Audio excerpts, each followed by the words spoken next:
Hey guys, welcome back to my channel. Sorry it's been so long.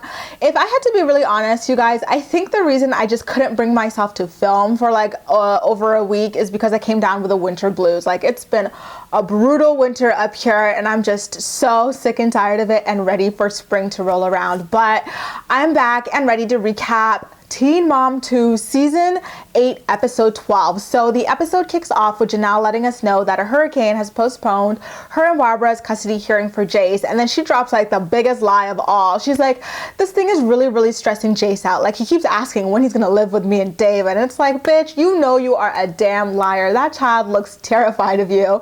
And the only person I've ever heard him like talk about wanting to live with and fight for in court is Barbara. Do you guys remember that episode earlier this season when he was like, so when are we going to court? Like, am I going to live with you? To Barbara, he's never said anything like that to Jenelle. Then next up, our darling Miss Virginia heads out for a sugar-packed like snack or lunch or whatever with her cousin, and she tells her that beauty school is just not for her because of the hours. They don't line up with her parenting schedule, and so that does not mean that she's not going to pursue like further education though. She instead tells her cousin, what was it, Chastity or something like that, that instead of beauty school, she's thinking of going to a mainstream school, and this time to study something like writing or English or something like that. And I'm really happy for her in this moment because, like I've always said, I believe Leah is functionally illiterate. One thing that struck me as kind of odd in this scene was the fact that she said that like she wants to do this whole like going to school thing in order to teach her children the value of an education, and then she said that she herself would not have gotten pregnant had she understood her worth and like the value of education. When she said this, I felt like it was kind of dramatic as hell. It's like, girl, like,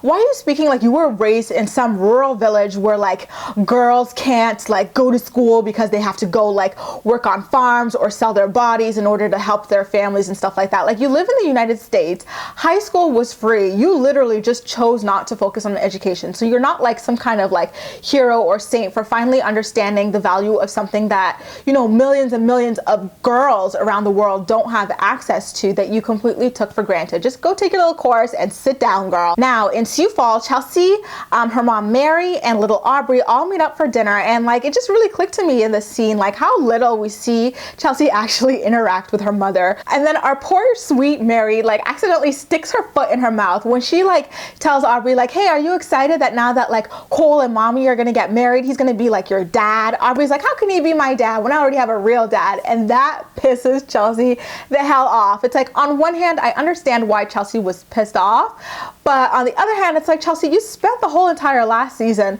like pushing him on Aubrey as a dad. So like, I can see why Mary thought it was acceptable to ask Aubrey such a question, especially considering the fact that like within like how many months Chelsea had like Aubrey making Cole all these Father's Day posters and like these things like that. Like, I could see where she was coming from, but I do also believe the question was like, girl, don't do it. Don't ask that. Don't ask that. It was really awkward. And then Mary tried to like correct herself and like backtrack and stuff because, like I said, she seems like really nervous and uncomfortable around Chelsea. And so she's like, sorry, like, is he gonna be like your stepdad? Are you still gonna call him that? Like, she's panicking at this point. But like at this point, Chelsea's like, stop talking, like stop it. Do you think you're funny? Like, I don't know if it was a pregnancy hormones or like her true colors showing, but that scene was just awkward. And little Aubrey had the right idea when she was just sipping on her little milkshake over there. Then next up, Poppy heads over to Hulk's house with like a protein shake and some knee-high socks, which I thought was really awkward. Like, you know, Petty Betty does not like you in her home, so why are you bringing a drink? Like, you're even gonna be able to sit over there. You know this girl by now, Poppy. What the hell were you thinking? So he gets there and like Lincoln like runs around, plays a little mini hide and seek with him, and Isaac's sitting on the couch, and just the way he was kind of awkward or like cold with Poppy, it kind of seemed like someone got in his ear and told him that was a crazy man and he better like stop talking to him or something. I was like, something's a little bit off. So he makes a little bit of small talk with Isaac, and then Petty Betty comes over with a pile of Lincoln's clothes and doesn't even have the decency to put them in a bag for Javi. And so like Javi asks, like, you don't have a bag for these or anything? She's like, nope. And so he's like, okay, whatever, like, let me just like try to continue my little small talk with Isaac.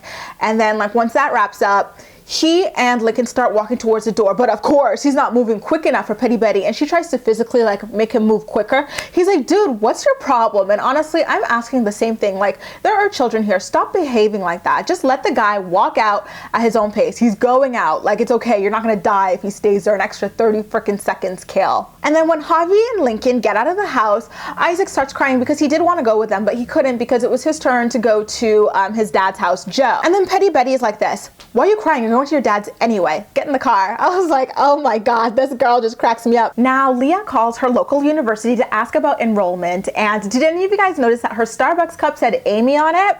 Anyway, I was so excited to see her like so happy about something that she's doing for herself and the betterment and advancement of herself. And I really do hope that this whole thing works out for her. Okay, so things are mellow as usual in Chelsea's house when she and Aubrey are playing goldfish as they wait for Adam's mom to pick Aubrey up. And so she just makes a little small talk with Aubrey about how great Cole is and stuff like that. And so she asks Aubrey, hey, when you grow up, do you want to marry a really nice boy as well? And I was like, huh, if I recall correctly, a few episodes ago, your mom asked Aubrey this very same question as she was trying on that little dress for your wedding, and you told her that you didn't want Aubrey thinking about the future like that. So anyway, Aubrey says, yeah, I want to marry someone like Cole, and then Chelsea, of course, celebrates. Then over in Delaware, Kail, her ass lift, and Isaac are over at Joe's house when she tries to paint Javi as like the super evil, awful villain with like descriptors that can actually be used on her as well, ironically enough.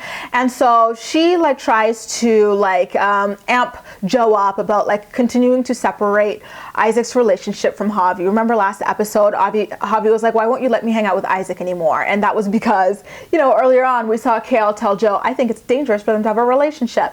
And so she keeps trying to amp that out. And you guys, like, what's up with Joe these days that he is just eating out of her hand like this and not understanding that like he is a pawn in the very same like play that she ran on him not too long ago. One of the funniest parts about all this was towards the end of her rant, she complains that all of this like stuff going on between them is really confusing the kids, and it's just so ironic because we know she was working on getting pregnant with some random guy who wasn't even going to stick around this whole entire time. Like, are you sure it's Javi's fault that your kids are confused, boo? And if your kids are confused about a divorce, how confused do you think they're about to be about the fact that you are now a 3-time baby mama, and this time the latest guy isn't even around? Like, come on now. Now we're over in Wilmington where Jenelle and David take little Kaiser to his first day of daycare, and the really sweet, like well-meaning daycare lady who obviously doesn't watch the show wants to let them know like, hey, listen, this daycare has an open door policy. A lot of parents are nervous about leaving their kids at daycare and want to like be able to check in on them like as often as they want throughout the day. And it's like, listen, lady,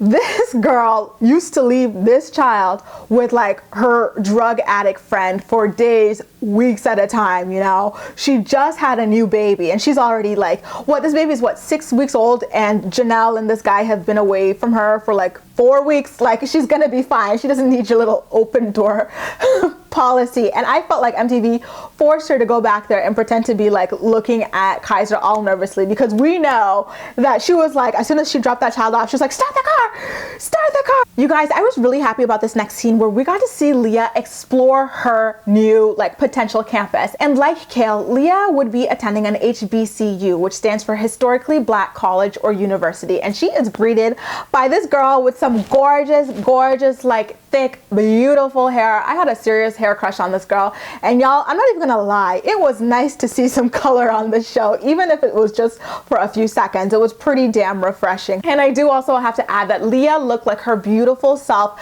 again in this episode. I've always said Leah to me was one of the most beautiful girls to come out of this franchise in her prime. And it was nice to see her kind of getting back to that. And then back in Chelsea's world, we see her and Cole head up on a road trip to pick up their marriage license. And now we're back to David and Jenelle. The two of them are raking outside when David brings up some texts that he got from Nathan, and they sounded like Nathan was going through a psychotic break or something. He was like, you know what, like, I see you guys are doing good. Kaiser's going to be so much better with you guys. I'm going to sign off my rights and move to England. And you know what, I was actually quite impressed with how much David was staying out of that situation, considering how controlling he's proven himself to be, like, you know, pretty much since we met him. It was really nice to see him kind of step back from that role. But honestly, I don't know that he even did that because he is keeping himself in check, or because Jenelle really makes it so easy to like have full, complete control over her. She literally asked this boyfriend of her a couple months if he would be willing to adopt Kaiser if Nathan actually did sign away his rights. Like, really, girl? Really? Now, back in Delaware, Petty Betty is minding her own business, scowling at her fence when Poppy gives her a call.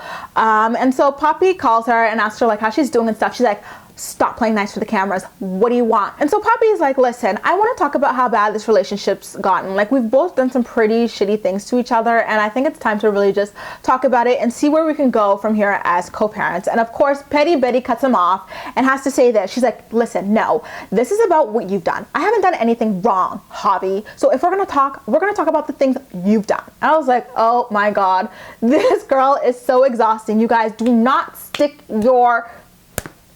in crazy, because this is what you're stuck with for life at this point. I cannot like say enough how much Kail reminds me of a narcissistic sociopath that I once dealt with. So Poppy heads over to Petty Betty's house, and before he can even fully get inside, she's like, hurry up, the dogs are gonna be let out. Get in. I was like, oh my God, girl. So he gets into the house and tries to hug her. She's like, don't hug me. And it's like, okay, fine, that's respectable, whatever. He goes, okay, can I have like a glass of water? She's like, no. Girl, you are supposed to be like a civil adult here. You're going to be co-parenting with this person. Stop acting like this.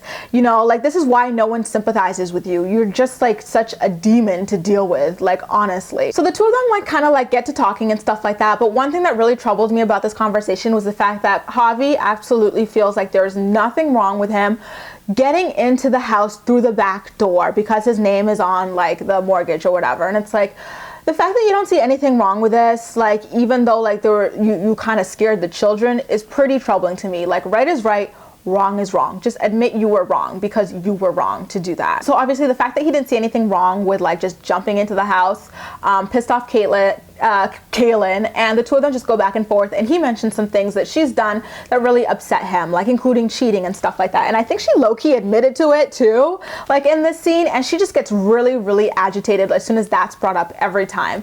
And so she starts yelling over him, not letting him get a point across and stuff like that. And then she's like, you know what, leave, get out. And so Poppy's like, no, you're not gonna tell me when to leave my house. And so he kind of like just stays there and then leaves a little bit later. And just the way she was speaking to the producer about this afterwards was so like weird, like wannabe thug. She's like, I don't want to be with the kid. I was like, girl, like, calm your little hood rat ass down. Chill axe here. Like, why are you speaking like that? As he's leaving, Javi's like, you know what, this is my house. I could be here whenever the hell I want to be. If I want to break the glass and get in, I will. And I was like, dude, stop saying that. It's wrong. It's scary. Stop it. Like, that is not the way you treat people, you know, especially in a home that your children are occupying. It is wrong. No, no, no. You cannot break glass and get into a house just because your name is on the mortgage. No, no, no, no, no, no. How many times, in how many languages, how many ways can people tell you it's not right? Like, you know, maybe it's right on paper because you are on it on paper, but morally speaking, it's absolutely wrong and it's terrifying. On a lighter note, Leah gets a call from the admissions department at her school where the lady tells her that she's gotten in, and she was just so happy, and honestly, I could not be happier for her. Back in the world of trouble, Jenelle calls her lawyer to tell her about the weird text that Nathan had sent David, and so her lawyer's like, screenshot it, because honestly, this can be used potentially to have him sign over his rights to Kaiser. And then the conversation kind of shifts over to how David can gain parental rights to Kaiser next. And so the lawyer's like, okay, in order for David to be eligible to adopt Kaiser, you two would have to have been living together as a married couple for, I think, at least 2 years. And Jenelle's eyes light up because, you know, she loves collecting engagement rings, and to her, those things and like marriage on paper is love, regardless of how badly this guy treats you or how little he brings to the relationship. And then over on the other side of the scene, David's shifty eyes glisten up because he's like, how can it be so easy? Like, this is like taking candy from a damn baby, and we all know how this is about to go. You guys, like I kind of said earlier, in a conversation with a producer, Kail kind of admits to the producer that she cheated on Javi, and like that she's apologized to him and stuff like that for it. And then like towards the end of their conversation, she's like, you know what, honestly, sometimes you have to hurt people to be happy, and I'm not sorry for that. And I was like, yeah, I mean, if breaking up with someone hurts their feelings and it makes you happy because you've got yourself back, that's okay. But like cheating on people, getting pregnant while they're deployed or while you're still married to them, beating them, verbally abusing them, just like being an all-around bitch to them, like to be happy. Like that doesn't really, you know, Kailyn's one of those people who takes like pure quotes and tries to apply them to herself, except they don't work because Kail is like a demon, right? So it's like, you can't just treat people really awfully and be like, but you know what, it makes me happy and I'm liberated. That's not the way life works, girl, and karma is a bitch, so be careful. And then in the very last scene, that same producer, Andy Samberg, goes back out to Javi and is like, so like what's going on here? And Javi's like, you know what, I should go back in there and let her know that I do want to be civil regardless of whatever's transpired between the two of us. And then like he had like a really weird attitude about it, and he just like marched his way back into that house, and we all know that like it was going to be an explosive fight, right? And it's like, sigh, these people were too young to have gotten married or had kids. Like some people are mature at these ages and these two are absolutely not. And so the episode ends there. You guys, please, please, please tell me how you felt about the latest episode of Teen Mom 2 in the comment section down below.